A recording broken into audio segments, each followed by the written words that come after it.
Halo teman ngoding, selanjutnya kita bahas reflektor dan metadata. Kita tuh sebenarnya punya masalah ya, bagaimana caranya agar Guard itu tahu aturan spesifik yang kita tetapkan.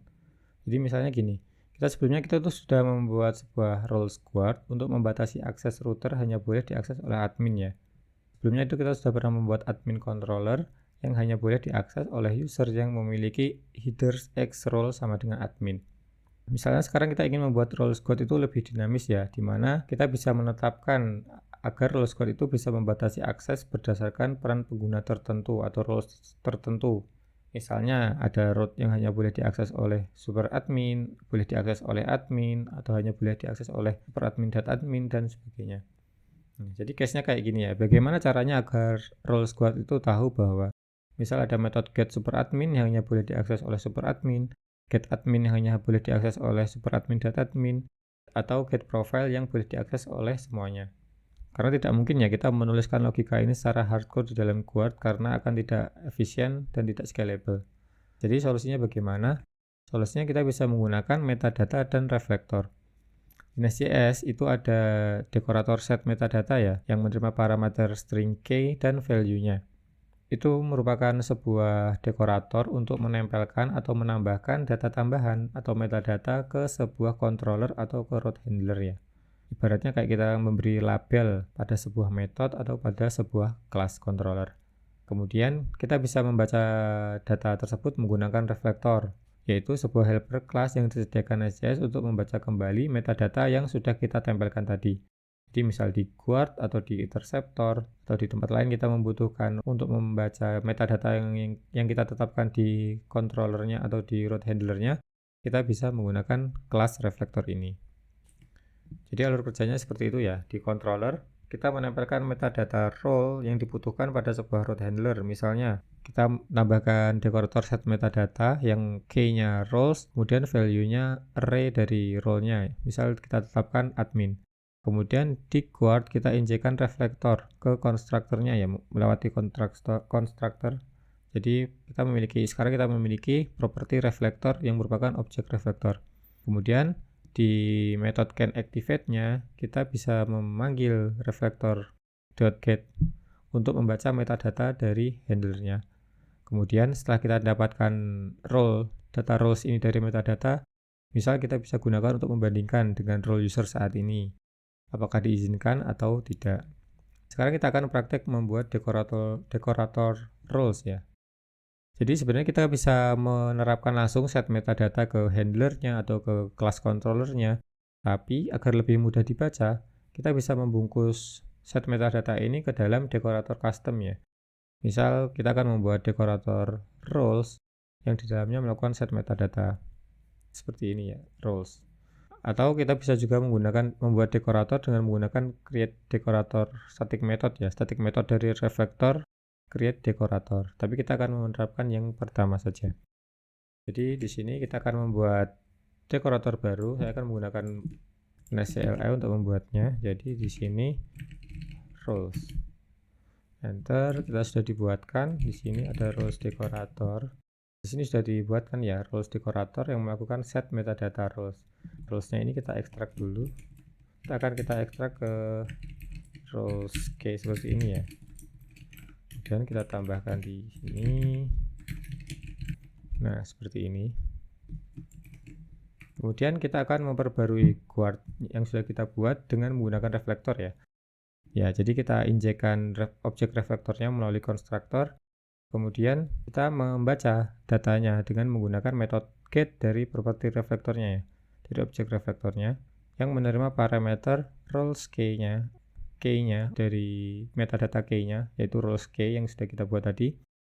Dan parameter kedua adalah konteksnya. Misal kita ingin metadatanya diambil dari kelas, kita bisa menggunakan konteks get class. Atau jika metadatanya di handler, kita bisa menggunakan get handler. Kemudian jika tidak ada metadata roles-nya, berarti artinya kan handlernya bisa diakses semuanya ya, langsung kita kembalikan true. Jika ada metadata roles-nya, kita perlu cek apakah role dari user itu sama dengan metadata yang dibutuhkan, role yang dibutuhkan oleh metadatanya ya. Oke, kita implementasikan di roles Guard. Nah, kita ubah implementasinya ya. Kita tambahkan di sini constructor. Nah, seperti ini kita tambahkan private reflector, objek reflektor dari nest core. Nah, kemudian kita ubah implementasinya. Seperti ini. Kita akan menggunakan reflektor get string array. Nah, di sini parameter pertama adalah roles nya, kemudian parameter kedua adalah context.get. Nah, di sini kita bisa menggunakan get handler kalau kita ingin membacanya dari handler, atau kita bisa menggunakan get class karena nanti kita akan memasang metadatanya di objek kelasnya ya. Nah, jadi seperti ini. Jika tidak ada roles-nya, kita kembalikan true. Jika ada roles-nya, kita cek apakah roles user itu sama. Seperti ini. Oke, seperti ini. Kemudian kita bisa mengimplementasikan roles-nya, dekorator roles-nya di admin controller ya sekarang. Jadi di admin controller kita bisa terapkan dan admin. Nah, seperti ini. Sebelum itu kita perlu mengimplementasikan middleware-nya untuk root admin. Jadi misal di app module, nah kita tambahkan implementasi out middleware-nya untuk admin juga ya. Kenapa? Karena di add middleware inilah request objek usernya itu diinjekkan ya. Jadi kalau nggak ada request ini nanti usernya kita tidak bisa mengambil data user dari request objeknya. Setelah itu, selain itu di main.ts di video sebelumnya yang terkait global filter ya, ada kesalahan di zot validation filternya. Seharusnya di sini menambahkan zot error ya. Mungkin di videonya sudah saya revisi, tapi mungkin jika kelewatan di video itu saya kelewatan untuk menambahkan zot error. Jadi kalau teman-teman juga belum menambahkan, bisa ditambahkan zot error ya di dekorator catch-nya agar hanya menangkap error dari zot error saja. Oke, tapi kemungkinan di video sudah saya kasih teks ya agar menambahkan zot errornya di dekorator catch-nya. Oke, kalau sudah saya tutup terlebih dahulu.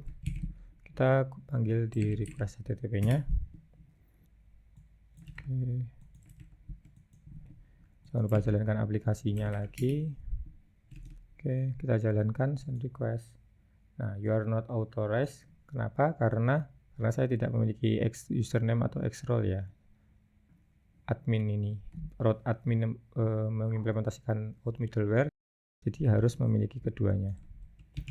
Nah, seperti ini. Misal saya tambahkan username-nya nest dan role-nya user ya. Saya coba. Nah, forbidden resource. Kenapa? Karena di sini X role-nya merupakan admin. Sedangkan di role squad-nya, di admin controller-nya, kita batasi hanya boleh diakses oleh super admin atau admin.